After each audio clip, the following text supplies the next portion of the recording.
এই হলো dragon fruit. এখন আমরা কাটতে চলেছি বড়লোকি ফল, যেটা বড় লোকরা খায়, আজকে আমরা খাবো। গোলাপি হয় এটাকে যেন। বলে ড্রাগন ফ্রুট, সেটাকে এখন কাটবো। গোলাপি কালার মা। ওরে বাবা, দেখো একবার কি কালার। কারা কারা এটা খেতে পছন্দ করো, আর কারা কারা এখনো খাওনি, আর কারা কারা খেয়েছো, কিরকম লাগে অবশ্যই কমেন্ট করে আমাকে জানাবে। ও হাত ধুয়ে আসছে। মনা হাতটা ধুয়ে রেডি হচ্ছে খাওয়ার জন্য।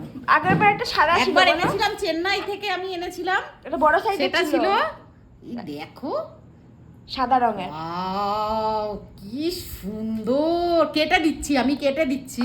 কাটুক না। প্লেট নিয়ে আয় গুগল, সাদা রঙের প্লেটে যখন রাখবো জিনিসটা দেখতে আরো বেশি সুন্দর। যা সাদা প্লেটটা দেখো কি সুন্দর। এটা কাটতেও একটা আলাদা রকমের মজা কিন্তু এই ফলটা, পুডিং এর মতো একদম। হ্যাঁ।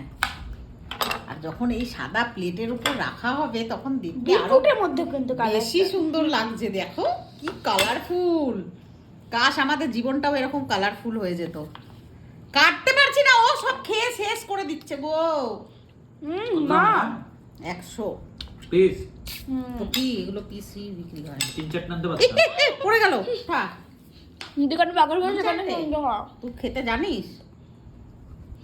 আমি রাতে আজকে ফ্রুট খেয়েই থেকে যাবো তাহলে একটা। দেখো একবার, এই পড়ে যাচ্ছে কেন হাত থেকে স্লিপ করে? রং দেখো, রং কি আমার কালার মিশানো নাকি দেখো।